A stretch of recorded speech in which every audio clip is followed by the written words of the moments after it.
So, what's next?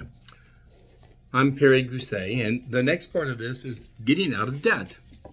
Well, most of the financial gurus that I've listened to say about the same thing, that we should look at things that we can stop spending money on. Try to find some things that we don't need so we can come up with $200-300 or so a month that we can use on getting out of debt. So they talk about things like eating at restaurants, drinks with family and friends, takeout eats, buying lunch every day, impulse purchases, ride shares for non-essential trips, subscriptions, cable boxes, cable TV, that type of thing, online shopping, gym and fitness classes that we never attend but we pay, streaming services like for movies and TV, coffee, buying bottled water on a regular basis. You may look at all this and say, well, listen, I really don't want to change my life. But let me promise you one thing. If you get out of debt, it'll be the best change you've ever made for your life. So if you can cut some of these things out, you can save $200, $300, $400 a month. Most people average at least $300 a month. And you use that in what we call the debt pay down, debt snowball. There's a lot of different names for it, but basically it comes down to be about the same thing. You take all your bills, everything that you have debt, and you list them.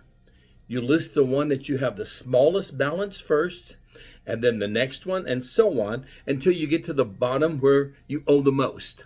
So from the lowest balance to the highest balance, you list them.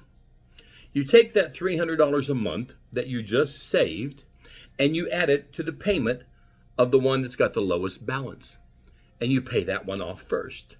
Then you take that payment plus the $300 plus the payment for the next one, and you add that all together, and you work on the second one, and so on and so forth until you have paid off all your debt.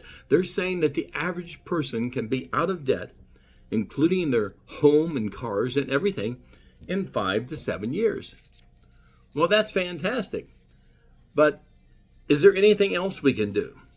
Well, the IRS says that most people are averaging around $3,600 refund every year in taxes. When you let the government keep that money, you're basically giving them an interest-free loan. They get to use your money for the whole year. You don't. So by changing your W-4 and adding 1 or 2 exemptions, you can find out how much it takes to change your check so that you're getting $300 a month more, or $400, depending on what your refunds usually are. You add that to the $300 you saved by cutting out some expenses, and you pay that on your debt the same way, from the smallest to the largest, and it quickly helps get rid of that debt. Next thing you can do is if you have a home-based business. Most of the tax consultants that I know will tell you that in a home-based business, you can write off enough that you will average about $300 more a month in tax write-offs from your small home-based business. Now you're paying an extra $900 on that debt, and you can see how it doesn't take very long until you have gotten rid of all that expense. Now, if you suddenly find yourself without any debt, how are you going to feel? Come on, man. All that debt puts strain, stress. I know people that have so many sleepless nights because they're stressed about paying their debt. If I miss job, if I can't go to work tomorrow, if I get sick, if the government shuts down, if there's another COVID, what do? You get out of debt. You get out of debt and you build up a 1 to 6 month nest egg to back up what you have so that in an emergency, you don't have one. You hear what I'm saying? It takes some effort, it takes some time, but you can get rid of debt and get rid of all that stress if you work hard at it for 5 to 7 years. Now, the other thing you can do is start a home-based business. I'm going to be talking about that in the next video. But a home-based business, I have a lot of friends that make $2,000 to $10,000 a month part-time. in their home-based business with very little investment. But it's a business. It does take some time and it takes some effort. So it's kind of up to you. You know, I heard a story.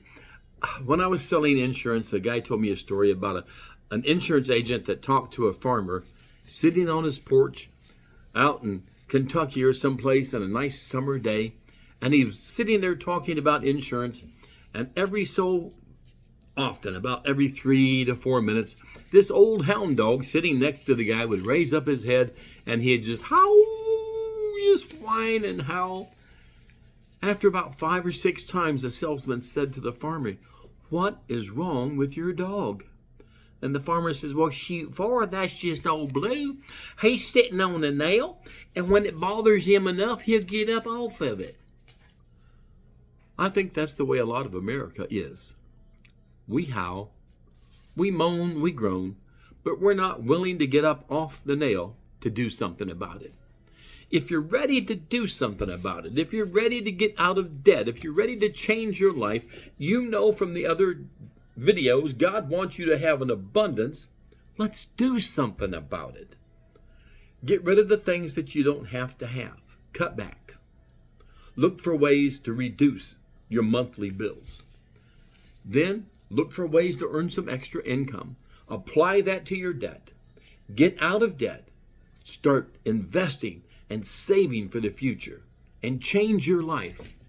Live the way God wants you to live, with an abundance, including being able to tithe 10% and maybe plant seed of 10%.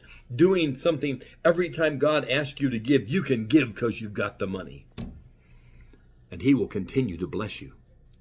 So listen, let's look at what we've got, see what we can do. The next video we'll talk about business. God bless you.